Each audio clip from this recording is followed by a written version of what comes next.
Hello everyone, it's me Raven. Now let me ask you a simple question. Do you like horror games? Well, many of us do. After all, humans are pretty messed up creatures, and many of us enjoy getting scared, including me. But at the same time, spending $40 on a good horror game isn't a good deal for many of us.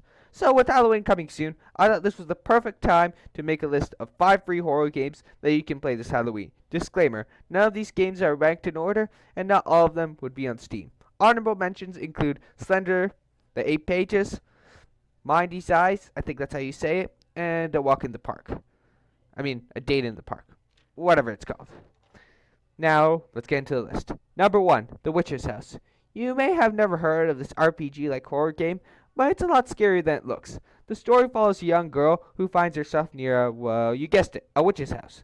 Now, it's your job to explore the house, solve puzzles, and try to avoid death. A huge portion of this game is trial and error as you unlock new areas and try to figure out what the hell is going on. Number 2, SCP-087-B. Yeah, it's a weird title. Despite the numbers and dashes, the objective of this journey is simple. Walk down a bunch of stairs and try to survive. Despite its simple premise, SCP-087-B does a good job of scaring its players, as the player realizes that she is not quite alone. Number 3, another one on this list is SCP Containment Breach. Yep, it's another SCP game. Despite its bland graphics, the variety of enemies and a unique blinking feature makes this a above average horror game. You're to play as a test subject, trying to escape a facility filled with escape monsters. While this is not my personal favorite, I'll definitely recommend this game for those looking for a free horror game that isn't quite cliche.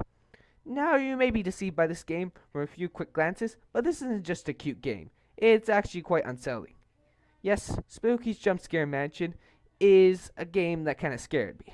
While I haven't completed the game, the basic premise is you play as a protagonist exploring a huge mansion with 1,000 rooms. As the game progresses, it gets more scary, and you'll have to learn to survive.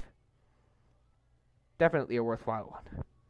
Number 5, Cry of Fear. Now, Cry of Fear is definitely one of the best indie horror games in recent memory. While it is quick to judge the game for its slightly dated graphics and weak dialogue, this is a game worth any horror geek's attention.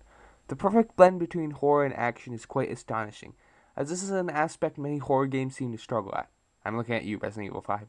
Still love that game, though. The creature designs are also varied and quite terrifying, and the environments are diverse enough to keep you interested. While the pacing does sag in the second act, this is too good of a game to pass, especially since it's free. That is it for my top 5 free horror games. Hope you enjoyed the video. Have a nice Halloween. See ya.